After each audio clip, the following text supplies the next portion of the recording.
You are now listening to the IELTS podcast. Learn from tutors and ex-examiners who are masters of IELTS preparation. Your host, Ben Worthington. Hello there, IELTS students. In this interview, I'm going to be talking with Julia from China, who has recently passed the exam and is going to be sharing with us how she did it and the scores she got. So how are you today, Julia?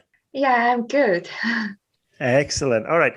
Could you just tell us a little bit about yourself, like who you are, where you're from, and why you're taking the IELTS exam? I'm a software engineer and I'm currently working in Beijing. And actually, I'm working for a large IT company in China. I take IELTS because I want to immigrate to Canada. And so that's why I take the general training. So I have to have a overall score of at least 7.5. I took several times of tests and finally got it.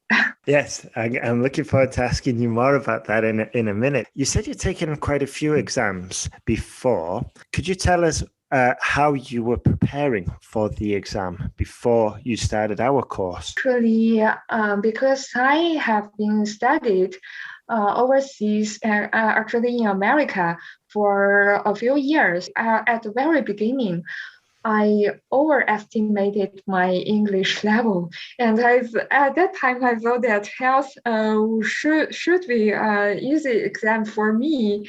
And so I went in. I still remember the first time when I took health, which was about 2 years ago, and at that time I only got a 6 in both writing and speaking sections. Oh, I feel very disappointed at that time. And at that time, I generally did nothing for preparing for the exam.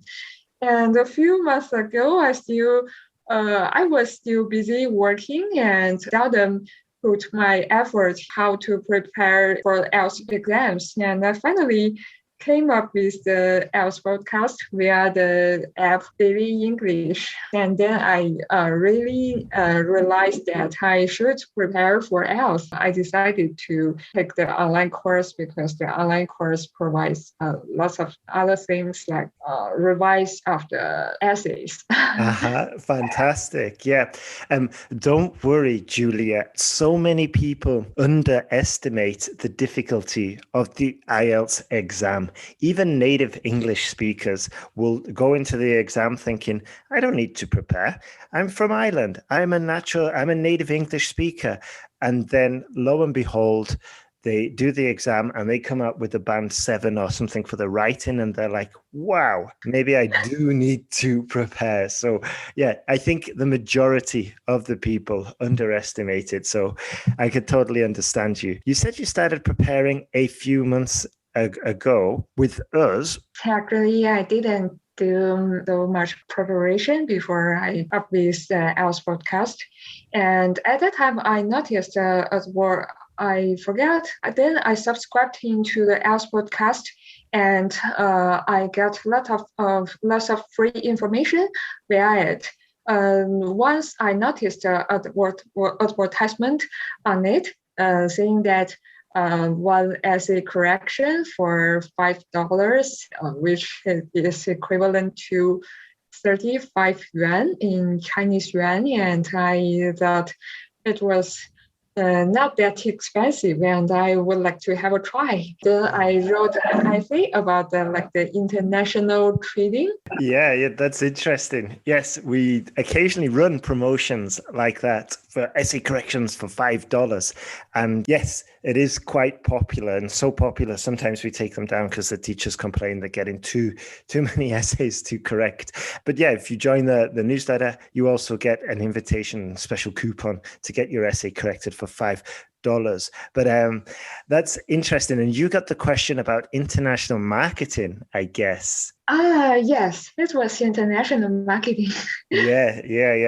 We were using that question, but we've updated it now just to one that was like more recent, one that's been seen on recent exam papers by students, just to change it up a little bit. So going back to you, Julia, how many tests have you taken in total? I forget I forget about it because I have take too many times of exams. The first time I took it was about 2 years ago, and then I took only a few tests before the COVID-19 outbreak. And after the COVID-19 outbreak, all the IELTS test centers in China had stopped it working. And then it was everything back to normal. Last year, in August, I took another test, and at that time I got 7.5 in speaking at that time, but at that time I only got a 6.5 in writing. So I decided to buy the IELTS podcast as a correction again. As the first time I bought it was in late 2019, but last year when I got a 6.5 in writing, I realized that I should have my essay corrected again, and then I repurchased it.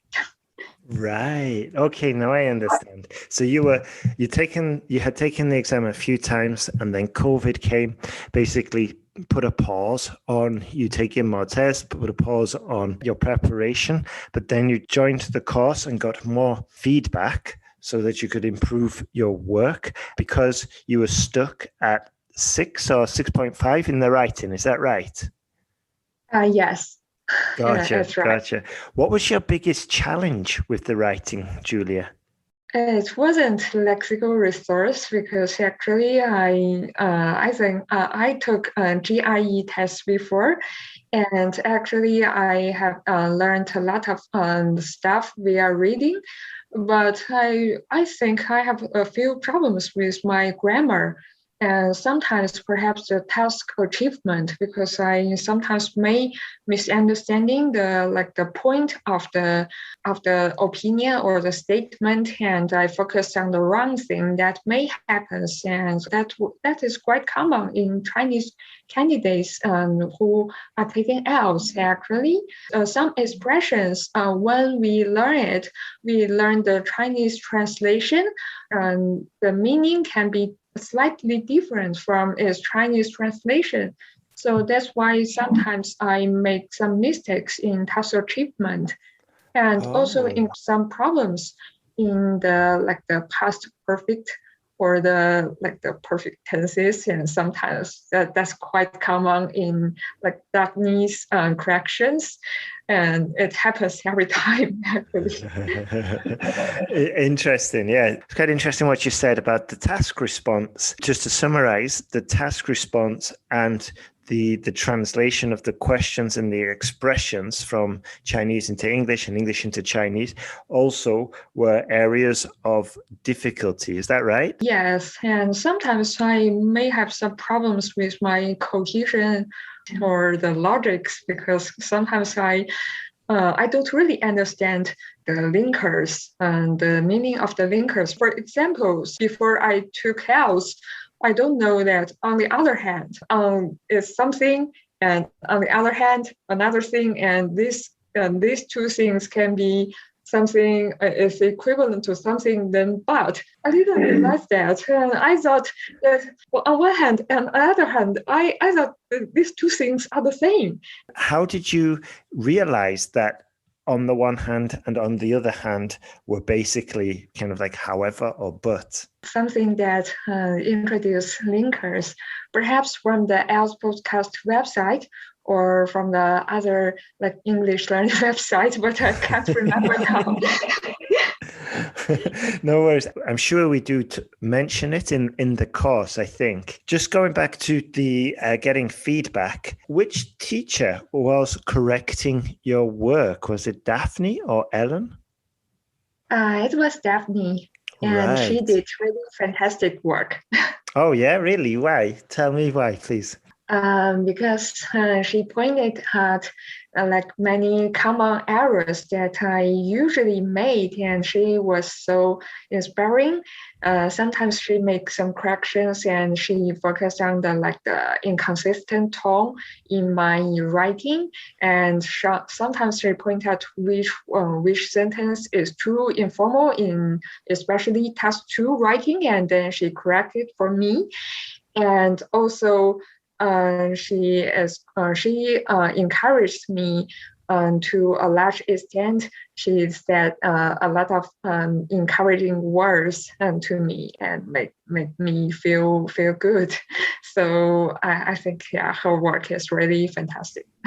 Super. That is good. That's really good. I'm happy you said that. I'll pass that on. Daphne is an absolute star, and so is our other essay corrector, Ellen.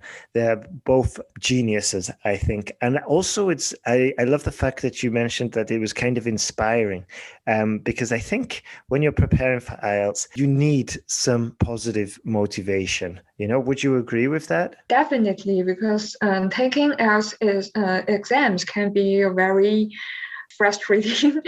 And yes, can be frustrating, especially when I am also working. I didn't resign for preparation for IELTS exams. I decided to work and at the same time prepare for IELTS. Sometimes I replied to Daphne not quite immediately, and I thought I didn't move so fast. But she still encouraged me, and she gave me a lot of positive feedback on my work, and she said that I'm a hardworking, or I did something so well, and I was quite encouraged. That is fantastic. I'm very, very happy about that. And kudos to you. Well done, you, Julia, for being able to work full time and also prepare for the exam simultaneously, doing both at the same time. That it takes a tremendous effort and a tremendous amount of focus. So well done there. And with the feedback that you received, how did that help you improve? I mean, how did you make sure that you didn't make the same mistakes again?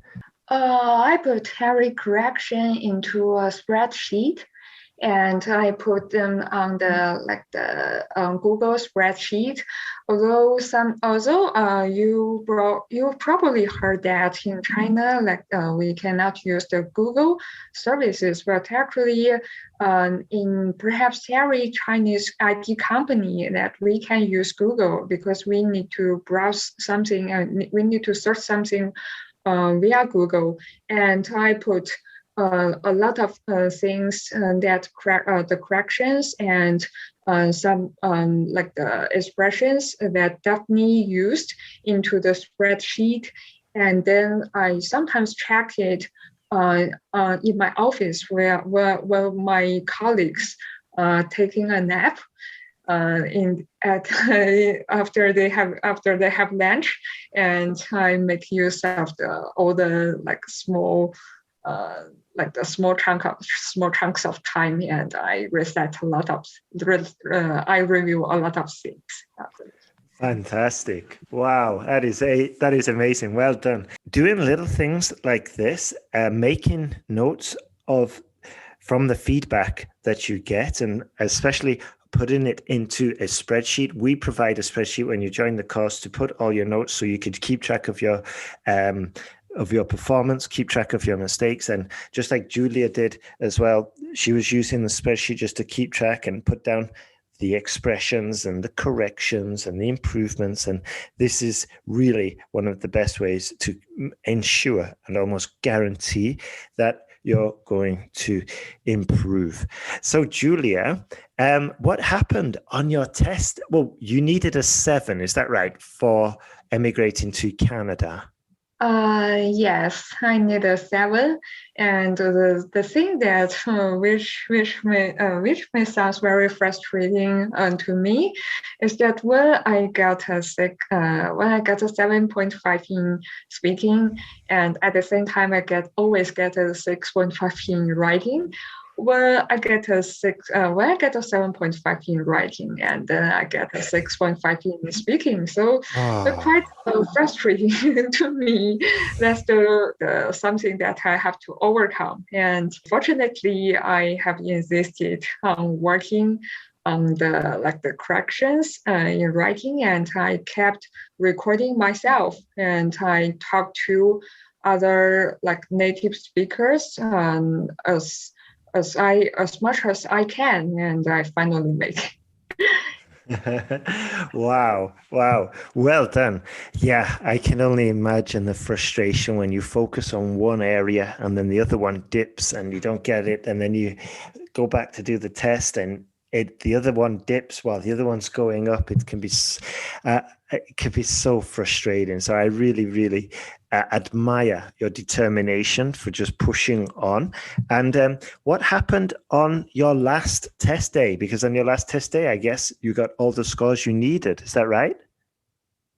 Yes, I actually at when I was preparing, I especially in this March and April, I feel very disheartened at that time, and but I still kept correcting my like the mistakes I had before, and then at the end of April, I took my last test, and at that time, I didn't do so many something that is special, and I just had a good rest and reviewed all Daphne's notes, and then reviewed like the expressions in the IELTS podcast, like the online course. I guess it was the task one, and also I talk to someone in English before the test, and then I made it, and I didn't actually I didn't feel anything special at that day and in Beijing. But I just want to mention some of the things that I thought would have really helped your score. So first of all, you said you went in there quite relaxed and kind of like almost neutral. You said you practiced your speaking on, I guess, with another tutor before the exam as well. And yeah, is that right? Did you do those two things? You went in there quite relaxed and you practiced your speaking before the exam? Yes, enough sleep is quite important. Yes, as Mm-hmm. well as when I think I have some problems with my nerves, and I purchased the IELTS Speak Up session, which is provided by the British Council officials, and it's a like an official service, like it's a mock test. I know exactly what you mean, Julia. I've coached so many students that if I'm speaking to them, they're a band 7, a band 8, but as soon as they get into the exam, they drop to maybe a band 6.5 or maybe a band 7, and it's terribly unfair because they have the ability in the English language, but under certain conditions, the nerves come into play, and it really can be detrimental to the score. But I like the tip as well about not only having like an hour conversation before the speaking, but also having a good night's sleep, because that's definitely going to help as well. So, Julia, what scores did you end up with then? I'm kind of curious. I'd really want to know, and I think the audience want to know as well. Yeah, sure. I got an overall of 8, and I got a 8.5 in listening, and 18 reading, and 7.5 in speaking, and 7 in writing. Wow, fantastic. Band 8. And that is a lot of points for your Canadian immigration, isn't it? Yes, it's still very good to me. Actually, I guess that's enough. Absolutely, Julia. Don't be so hard on yourself. You did fantastic, and you achieved your objective, which was to get to pass at a 7 or higher in the writing. It was the only thing that seemed to be stopping you. And you managed to boost your score in the speaking to 7.5 as well. So you did absolutely fantastic, Julia. You did wonderful. And don't forget that you put in a lot of work and it paid off as well. So, Julie, before we finish, what would you say to somebody who is maybe struggling with the writing or with the speaking? For writing, it's quite important to get some feedback. Especially because sometimes a person, I think the mistakes that a single person make can be quite similar.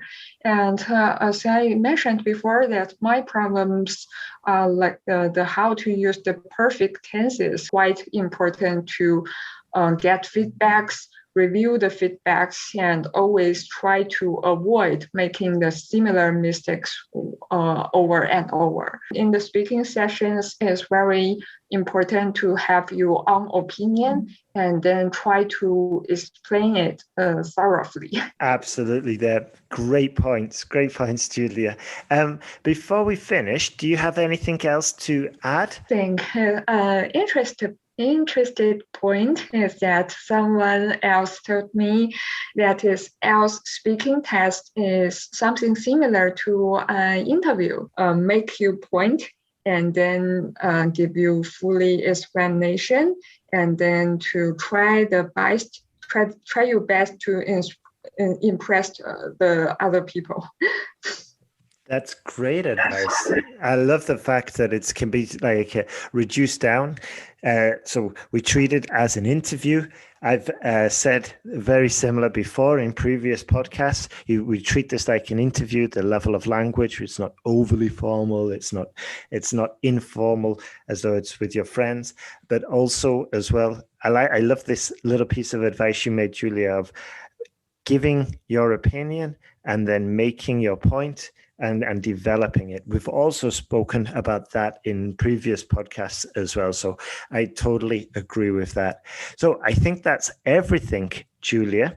And I want to thank you very much for taking the time to talk with us today. You're going to inspire lots of listeners, not just around the world, but also in China, because I know we've got a lot of listeners there.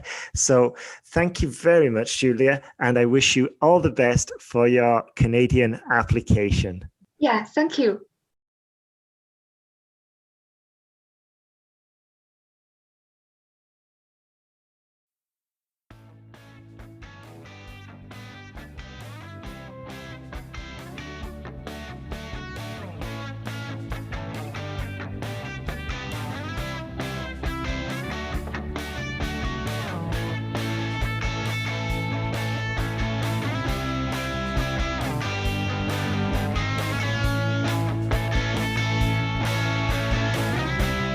Thanks for listening to IELTSPodcast.com.